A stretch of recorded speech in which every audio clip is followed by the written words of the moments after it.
Mwami Yesu Kristo uri Imana ikomeye cyane, uri igitangaza kandi urebera hose icyarimwe, uravuga bikaba ndetse wategeka bigakomera.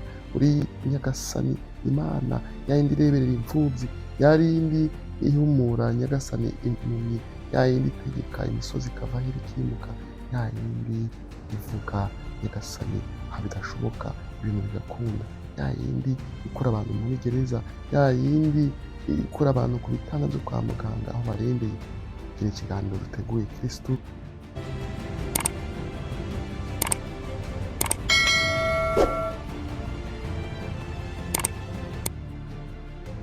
Yesu ni ubukiriro bwawe. Ese wamuhungiyeho? Ko niko Murinzi atubwira, wahungiye kuri Yesu ubura iki? Ese nahungiye kuri Yesu ubura iki? Wowe udukurikiye umunsi wa none, Yesu wamuhungiyeho ubura iki? Ndabashimiye cyane. Yari indirimbo ya 27 mu gitabo cy'abarokore.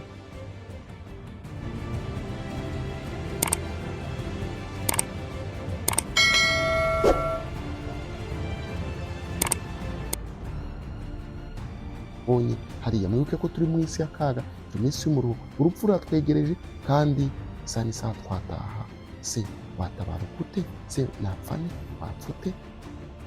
Duharanire rero ko amateka yacu twayasigasira, ahubwo atubere inkingi, atubere inzira, ndetse no kugira umuhati wo gukora Uwiteka, dutambuke twemye, ubundi tuyitakambire. Nuko Abayisiraheli bageze mu kaga gakomeye cyane, baratakamba. Bamaze gutakamba, Uwiteka arabumva, bamanurira marayika, nuko marayika arabakiza. Amaze kubakiza, yewe atoranyamo n'umuntu witwaga Gideyoni, aramubwira ati wowe n'imbaraga zawe unkirize ubwoko bwanjye. Igenda uko imbaraga zawe zingana, kandi nzakuneshesha bikomeye cyane, uzanesha abanzi benshi cyane, ntunesha umuntu umwe.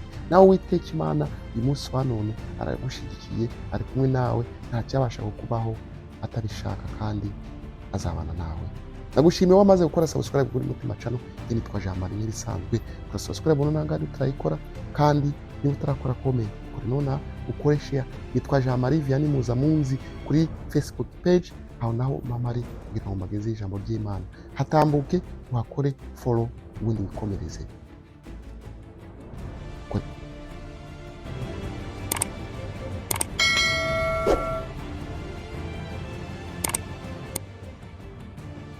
Kandi hari amateka Imana yakubakiye, nudasaba imbabazi irayaca.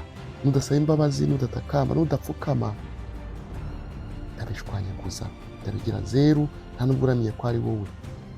Aho wicaye umunsi wa none yagukura, kandi undi muntu uri ku mavi uri gutakamba nawe byamubera.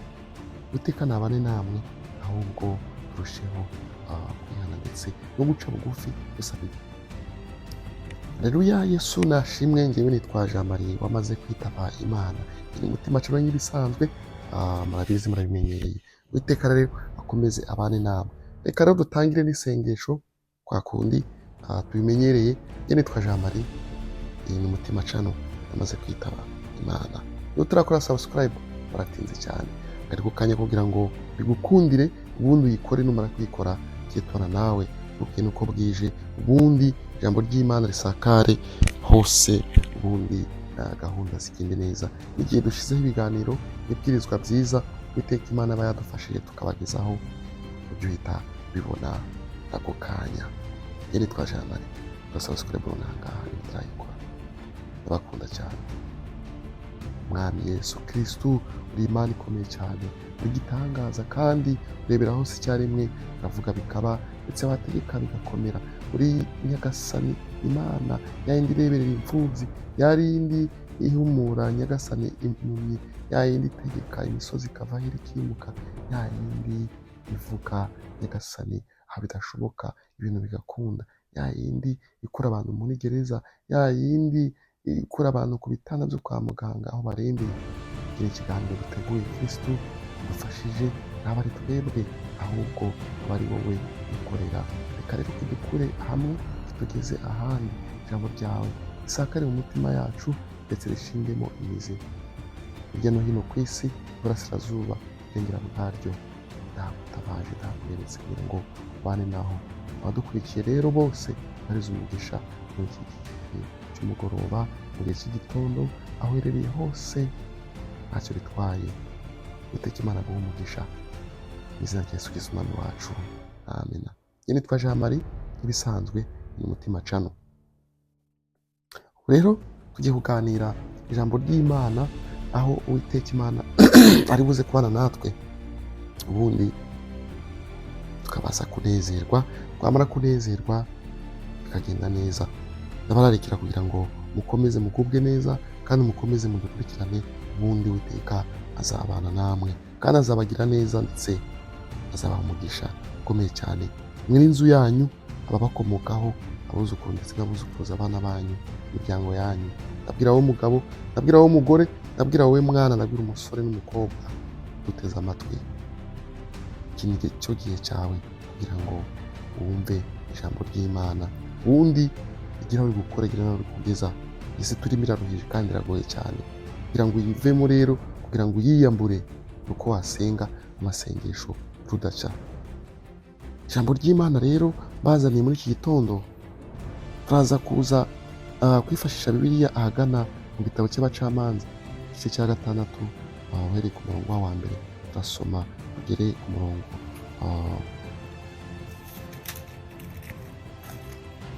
tugeza ku murongo wa 24. Uwiteka Imana turasaba ngo abane natwe muri uru rugendo rw'iminota, kugira ngo ugera muri 15 cyangwa 20 uze kuza gusobanukirwa n'ijambo rye yaduteguriye. Njye nitwa Jean Marie, amaze kwitaba Imana kandi ndabakunda cyane. Turasaba sukure mu nanga kugira ngo ijambo ry'Imana rigere kuri bose. Niyo nkunga tuwukeneyeho, ubyibuke neza kandi ubizirikane. Uko rero mbere y'uko twinjira muri iri jambo ry'Imana, reka tubashe gusoma indirimbo yo mu gitabo cy'Abarokore ahagana mu gushimisha, indirimbo ya 77. Indirimbo iraza kutugaragariza neza uburyo twebwe abanyabyaha twakagombye kwifata igihe cyose twumva ko twakoze ibyaha, cyangwa se twumva ko twatsinzwe muri twebwe. Yesu tutakambira Uwiteka ubundi adukize. Nuko rero tube maso kugira ngo tudahura n'akaga gakomeye. Ibyo twubatse, amateka twubatse atagira aho ngaho agacika. Ushobora kuba waranyuze muri byinshi bibi, ndetse Uwiteka akakugirira neza, ibyo bibi ukabivamo ukagandukira Imana, warangiza ukongera ukagira ahantu wagera ukabivamo, ubwo ukaba umupagani burundu. Iteka rero Imana arakubwira ngo amateka ndetse nabi yacika. Ibaze rero ko warabaye ukababara, ukaba mu buzima bubi bwo gupfundikanya, ukirya ukimara, none isaha ukaba warasubijwe, ukaba waribayiwe aho wavuye. Ayo mateka bakagombye kuyubakiraho, akakubera intsinzi, akakubera urugendo, ndetse n'ikintu uzajya uhora wibuka, kugira ngo utavaho ukagomera Uwiteka. Muri iyi nzira rero wa 77 aragira ngo umva munyabyaha we, Yesu uko akuburira, sigaho gukinisha ubugingo n'urupfu. Uye munyabyaha we, umva uburyo Yesu akuburira, sigaho gukinisha ubugingo n'urupfu. Ibuke ko urupfu ruhora hafi aha ngaha. Satani ni ukuri ahora arekereje kugira ngo arebe uburyo ubugingo bwacu yaburoha. Rero umva ngo uko Yesu akuburira ngo sigaho gukinisha ubugingo n'urupfu. Igice cyaho cya kabiri kiragira ngo umubiri ushukana, usaza, ugashyiraho, ugiye utagaruka, ngo nuko wibikinaho. Uyu mubiri wacu urasaza ugashyiraho, kandi iyo ugiye ugenda utagaruka. Utakambira Imana ubu itaraca amateka yawe. Uyu ntikinisha ibyayo, ngo ngwino usabe imbabazi. Utakambira Imana nonaha itaraca amateka yawe, kuko iyo ntikinisha ibyayo. Imiro nonaha igufitiye ibambe, iragukiza, iragutabara, igukure mu kaga kose. Uwiteka Imana akomeze abane namwe. Ni wowe uyu munsi wa none udukurikiye, ndagira ngo ubwire ko ijambo ari iryawe. Takambira Imana ubu utaraca amateka, kuko iyo ntikinishwa, ibyawe bikinishwa. Ngwino usaba imbabazi. Niba waraciye ubugari bwa nyuma ugaca ku ruhande warangiza ugakosa, kandi hari amateka Imana yakubakiye, nudasaba imbabazi irayaca. Nudasaba imbabazi, nudatakamba, nudapfukama, ndabishwanyaguza, ndabigira zeru, nta nubwo uramiye ko ari wowe. Aho wicaye umunsi wa none yagukura, kandi undi muntu uri ku mavi uri gutakamba nawe byamubera. Uwiteka nabane namwe, ahubwo turusheho kwihana ndetse no guca bugufi dusaba imbabazi, kuko ikintu uko bwije. Ndabakunda cyane. Njye nitwa Jean Marie, iyi ni Mutima Channel. Mu gupfa ni kuba kure, we kujarajara utyo. Ntuzi ko uzarimbuka, we kuguma ukuri. Gupfa ndi kuba kure, ahubwo we kujarajara. Ese ntabwo muzi ko tuzarimbuka? Reka twere kuguma uko turi.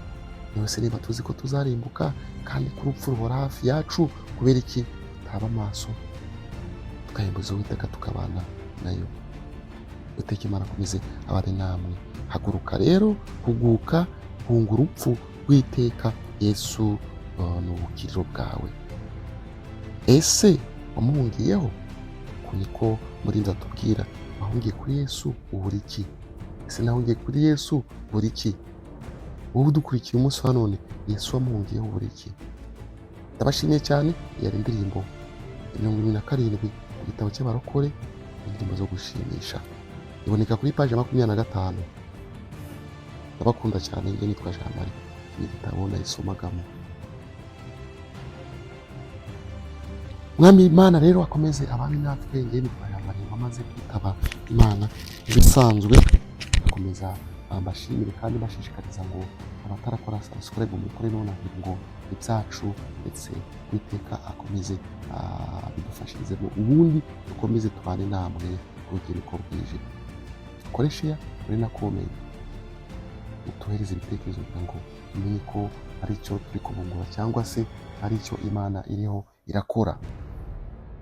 Uwiteka Imana abane namwe. Ijambo ry'Imana rero riboneka ahagana mu gitabo cy'abacamanza, mu gice cya 6, aragira hati: Abisirayeli baneshwa n'Abamidiyani, Uwiteka ababwira impamvu. Ese wowe muri iki gihe, wowe uhagaze hehe? Ntabwo waba waraneshejwe? Urugendo rwawe ukurikije iyi ndirimbo icyo yatubwiraga ngo ishobora kuducira amateka. Ese urugendo rwawe wowe ntabwo waraneshejwe? Ese urugendo Imana ibyo yagukoreye, aho yagukuye, aho ugeze iyi saha umunsi wa none, urisuzuma ukaba uhagaze neza? Ntabwo umaze kudamarara? Ngo Abisirayeli baneshwa n'Abamidiyani, Uwiteka ababwira impamvu. Nawe uyu munsi wa none Uwiteka rero akubwira impamvu waba waraneshejwe, kugira ngo agutabare, agukure muri uko kuneshwa, agukize abanzi, agukize Abamidiyani bagukikije, agukize abaturanyi bawe bakuzengereje, agukize urutoto, agukize akangaratete, agukize buri kimwe cyose, agukize umwanzi aho yaba aturutse aho ari ho hose mu buzima bwawe. Kuko waraneshejwe ntiwabimenya, warashutswe ntiwabimenya, warateshutswe ntiwabimenya, waratambikire ntiwabimenya. Wihanye inzoga, wihana ubusambanyi, Uwiteka Imana arangije arakubabarira. Umara igihe kirekire cyane usenga amanywa n'ijoro kugira ngo abigukize, none ubu ngubu wabigarutsemo. Ufite umutima w'irari, ufite umutima ukubwira uti ntacyo bitwaye, garuka muri cya kigare, wongere usinde, wongerwe akahebwe. Ati kanaka ko ntacyo abaye, ubundi ntabwo mwakongera mugasangira.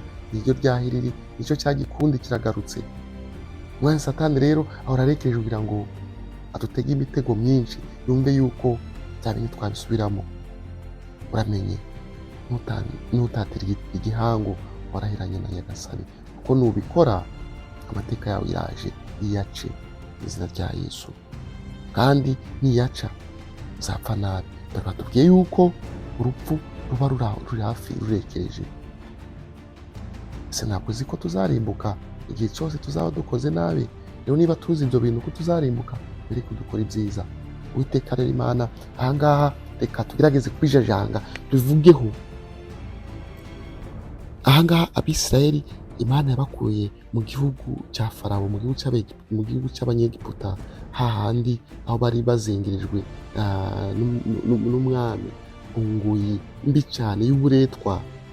Nuko Imana ibajyana mu gihugu cy'isezerano yarabahaye. Ngo Abisirayeli bakora ibyangwa n'Uwiteka, ibahana mu maboko y'Abamidiyani imyaka 7. Nuko rero Imana imaze kubashyira muri icyo gihugu yabasezeranije, bagezeyo bamaze gutungana bakabona buri kimwe cyose, nuko bakora ibyangwa n'amaso y'Uwiteka, barirara.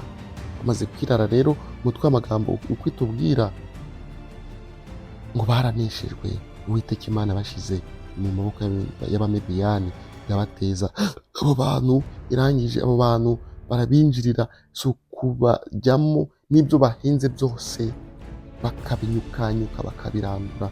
Icyo cyari igihano cy'Uwiteka Imana ibahaye, ngo bakazamuka bakirukanga bakabirandura. Abisirayeli bagahinga imyaka, ariko Abamidiyani bakabatera, bamara kubatera ntibabasigire n'akabuto na kamwe. Kazi rero kuba wahinze imbuto yawe, aho kugira ngo weze ugasanga umuntu yaje yaragiyemo amatungo, yaragiyemo inka, yaranduye umumero w'ibirayi, umumero w'ibigori, ugasanga bawahiye, ugasanga bashize hasi, kandi ababikoze ubazi nta n'icyo babakoraho, ahubwo ari igihano Imana yaguhaye, bitewe n'uko utayikiranukiye, bitewe n'uko waneshejwe mu byo uri gukora bya buri munsi. Wibuke yuko Imana yagukuye kure. Urugendo rero Imana yaguhamagariye ntabwo uri kurwitaho, nta na rimwe urimo urarubagarira. Ka kababaro wagize ni iby'icyo gihe, ahubwo warabitaye. Umunsi wa none inzoga zakubase, ubusambanyi bwakubase, abadayimoni bakwadukiriye, ubusinzi bwakubase, guca imanza byakubase, gutambikira byakubase, buri kimwe cyose kitahesha Imana icyubahiro byakubase. Aho ububeshi n'ibindi byinshi cyane, kurenganya abantu byakugarutseho. Niyo wabaye icuro ry'imigani, wongeye kuba kahebwe. Ese ntabwo uri kuneshwa? Isubireho uyu munsi wa none. Ngo icyo gihe Abisirayeli batakambiye Uwiteka ku bw'Abamidiyani bari babamereye nabi. Uwiteka rero abatumaho umuhanuzi, arababwira ati, Uwiteka Imana Abisirayeli ivuze iti, nabakuye muri Egiputa no mu nzu y'uburetwa, nuko mbakiza amaboko y'Abamidiyani n'amaboko y'ababarenganyaga bose, mbirukana imbere yanyu, mbaha igihugu cyabo. Ndababwira nti, Uwiteka Imana yanyu, mwe kubaha imana z'Abamori, bene iki gihugu murimo, ariko mwanga kunyumvira. Nuko Uwiteka mwumva ibyo nabakoreye, nuko mbakiza amaboko y'Abanyegiputa. Uwiteka ngo yabakije amaboko y'Abanyegiputa, ngo none batangiye kwiremera ibishushanyo, biremera izindi mana, bajya mu bindi, ariko banga kumvira Uwiteka.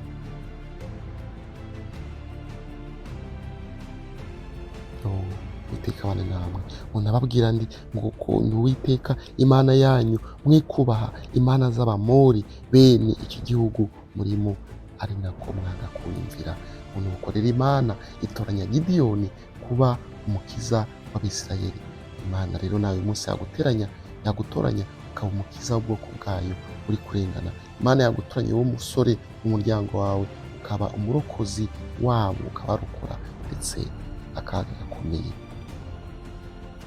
Nuko marayika Uwiteka araza yicara munsi y'igiti cy'umwera cyari muri Ofura kwa Yowasi Umwabiyezeri, umuhungu wa Gideyoni.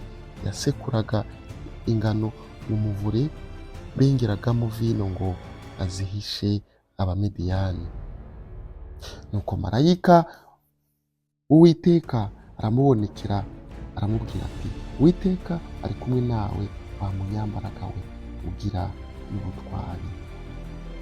ahangaha ni igihe abayisiraheli bari bamaze gutakambira uwiteka, nuko uwiteka imana arakugice ku murongo wa 7 aravuga ngo icyo gihe abisirayeli batakambiye uwiteka ku bw'abamidiyani, ngo nuko uwiteka abatumaho umuhanuzi arababwira ati uwiteka imana y'abisirayeli ivuze iti nabakuye mu gihugu cy'abegiputa ndetse no mu nzu y'uburetwa, nuko mbakiza amaboko y'abamidiyani n'amaboko y'ababarenganyaga bose. Aha rero icyo gihe uwiteka imana yarabarebye, yumva akababaro kabo, yumva amasengesho yabo, nuko abatumaho umuhanuzi. Ageze aho ngaho ababwira iby'Imana imutumye, abibutsa igihe banyuzemo cyari kigoye cyane. Nuko rero bigeze aho ngaho, tudatinze mu kuvuga cyane, uwiteka imana yabatumyeho uwo mugaragu wayo ari we umuhanuzi. Ageze aho ngaho abagirira ibambe, amaze kubagirira ibambe, nuko uwiteka aherako abonekera umugabo witwa Gideyoni, wari umugabo w'imbaraga nyinshi cyane. Nuko ageze aramubwira ngo haguruka ugende urukure ubwoko bw'Abayisiraheli buriho burarimbuka. Nuko uriya mugabo witwa Gideyoni nawe arashidikanya cyane, yumva adafite imbaraga. Nuko uwiteka imana aramubwira ati genda uko imbaraga zawe zingana, kandi ndakwizeye.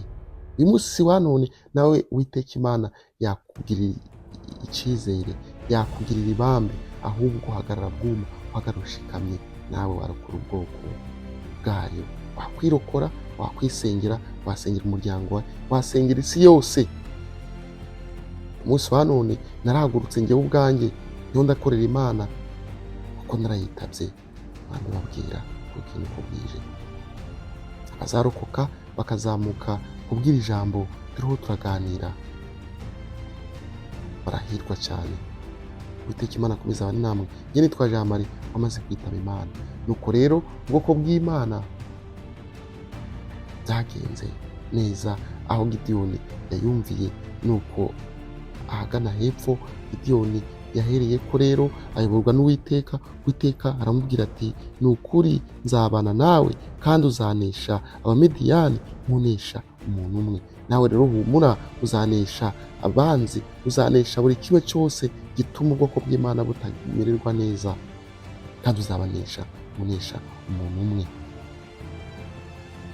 Nuko Gideyoni aramusubiza ati niba nkiriwe mu maso yawe, nyereka ikimenyetso kimpamiriza ko ari wowe tuvuganye. Nuko Gideyoni arongera aravuga ati ndakwinginze ntuva aha kugeza aho ndibuhagurukire nkuzaniye ituro nkarishyira imbere yawe. Marayika aramusubiza ati ndahaguma kugeza aho uri bugarukire. Gideyoni agiwe abaga umwana w'ihene, akora n'udutsima tudasembuye twa efa y'ifu, nuko inyama azishyira mu cyibo, umufa wazo awusuka mu rwabya, abimusangisha munsi y'igiti cy'umwera, aramuhereza. Nuko maze marayika w'Imana aramubwira ati enda iyi nyama n'utwo dutsima udushyire hejuru y'iki gitare, usukeho n'umufa wazo. Nuko abigenza atyo. Nyuma marayika uwiteka atunga ipfundo ry'inkoni yari yitwaje, arikoza ku nyama n'utwo dutsima. Uwo mwanya umuriro uva mu gitare utwika izo nyama n'utwo dutsima. Nuko marayika w'uwiteka aramubura, ntiyongera kuboneka imbere ye. Icyo ni igitangaza cyabaye igihe Gideyoni yari asabye ikimenyetso. Uwiteka yarabikoze, aramwiyereka. Amaze kumwiyereka ahita abura. Yamweretse gute? Hariya Gideyoni yarazaniye turiya dutsima ndetse na biriya byo kunywa byari byaturutse mu mufa wa za nyama. Nuko Uwiteka Imana akoresha marayika, nuko marayika atunga inkoni, twa dutsima ndetse na wa mufa, birako birakongoka birabura. Nuko rero marayika ahita abura. Reka dukurikire twumve icyaje gukurikira ku murongo waho wa 22 ngo maze Gideyoni amenye ko ari marayika Uwiteka aravuga ati mwishano mwami Imana kuko mbonye mu maso ha marayika Uwiteka turebanye. Nuko Uwiteka aramubwira ati humura witinya ntupfa. Gideyoni aherako yubakira Uwiteka igicaniro aho ngaho akita Yehova Shalomu. Kiracyari ku musozi Ofura w'Abiyezeri naho ubugingo n'ubu. Nuko rero Uwiteka Imana yabonekeye Gideyoni gutyo akoresheje marayika. Nuko marayika amaze kumubonekera, nuko Gideyoni biramucanga, aherako aravuga ati ntabwo nari ngiye kubona mu maso y'Uwiteka. Nuko marayika aramubwira ati humura ntabwo uri bupfe. Aho ngaho byaramukomye bimugira ku mutima, aherako yubaka igicaniro, ahashyira ikimenyetso gikomeye cyane kuko yari abonaniye n'Uwiteka Imana, kandi Uwiteka Imana yamusezeranije gukiza ubwoko bwe. Rero mwibuke yuko Gideyoni yasabye ikimenyetso. Nawe uyu munsi wa none Uwiteka nakubwira ngo haguruka uzayisabe ikimenyetso, kandi nta kabuza uzakoreza ikimenyetso, ubundi uzakorera Uwiteka, uzarokora benshi, uzaba ikiraro cya buri muntu wese waruhamye, ubundi akwambukireho. Uwiteka akomeze abane natwe. Nitwa Jean Marie wamaze kwitaba Imana. Yewe nk'ibisanzwe narahagurutse kugira ngo bashe kubagezaho ijambo ry'Imana nk'uko riri mutima cana. Rero niba utarakora subscribe waratinze. Ese uhagaze muri wowe? Ese waraneshejwe? Niba waraneshejwe rero ni ukuri haguruka. Iki ni cyo gihe cyawe. Uwiteka ataraca amateka yawe, amateka ataracika nk'uko twabibonye hariya. Mwibuke ko turi mu isi y'akaga, turi mu isi y'umuruho, urupfu ruratwegereje kandi isaha n'isaha twataha. Se watabara gute? Se napfane wapfute? Duharanire rero ko amateka yacu twayasigasira, ahubwo atubere inkingi, atubere inzira, ndetse no kugira umuhati wo gukora Uwiteka, dutambuke twemye, ubundi tuyitakambire. Nuko Abayisiraheli bageze mu kaga gakomeye cyane, baratakamba. Bamaze gutakamba Uwiteka arabumva, bamanurira marayika. Nuko marayika arabakiza. Amaze kubakiza, yewe atoranyamo n'umuntu witwaga Gideyoni, aramubwira ati wowe n'imbaraga zawe unkirize ubwoko bwanjye. Genda uko imbaraga zawe zingana, kandi nzakuneshesha bikomeye cyane. Uzanesha abanzi benshi cyane, ntunesha umuntu umwe. Nawe Uwiteka Imana uyu munsi wa none aragushyigikiye, ari kumwe nawe. Nta cyabasha kukubaho atabishaka, kandi azabana nawe. Ndagushimiye wamaze gukora subscribe kuri Mutima Channel. Nitwa Jean Marie nk'ibisanzwe. Kora subscribe nanga utarayikora, kandi niba utarakora comment kuri nona ukore share. Nitwa Jean Marie Vianney Muzamunzi kuri Facebook page, aho naho mama ari kugira ngo mageze ijambo ry'Imana hatambuke. Wakore follow, ubundi wikomereze, kore share kugira ngo ijambo ry'Imana rigere kuri bose. Nitwa Jean Marie, ciao ciao, ndagukunda cyane. Uwiteka Imana abane nawe. Reka dusenge. Nyagasani Imana urakoze cyane, tumaze kubona ko twaneshejwe, tumaze kubona ko twavuye hirya aho twari turi mu gihonumanga, twari turi mu manga, ukatumanura urwego tukaruzamukira. Umunsi wa none turi imbere yawe Nyagasani, turatakamba ngo utugirire ibambe. Ni ukuri Kristo utumanurire marayika wawe wundi wabonekeye kubama kuri Gideyoni, ubwo wamubwiraga ngo genda uko imbaraga zawe zingana ukize ubwoko bwanjye bw'Abisirayeli, ngo kandi uzanesha abantu benshi, abanzi benshi, ungunesha umuntu umwe. Natwe rero Nyagasani twiteguye kunesha. Turakumviye Data kugira ngo ubane natwe. Mweretse ubwoko bwawe umaze kubibonera ijambo ryawe, kugira ngo ubane nabo Nyagasani, ribashe gushinga imizi mu mitima yabo. Rero mweretse buri umwe wese uri mu masengesho, ubane nawe. Mweretse buri umwe wese wirije ubusa ku bwawe. Mweretse buri umwe wese wafashe ibihe Nyagasani, ubane nawe. Mweretse abantu bari gusenga hirya no hino, abari mu butayu, abari ku misozi hatandukanye, abari mu mazu yabo, abari bubyukire muri nibature, abaraye mu isengesho, ndetse n'abandi benshi Nyagasani bari gusenga ku isi hose. Reka amasengesho yose azamuke. Ni ukuri arokora ubwoko bwawe, abatamye, abazitse, abarohamye, n'abandi benshi bamerewe nabi n'ubuzima bwo muri isi Kristo rukora benshi. Turagushimiye izina rya Yesu Kristo umwami wacu, amena. Ciao ciao, nitwa Jean Marie namaze kwitaba Imana, turi kumwe, amena. Shalom shalom.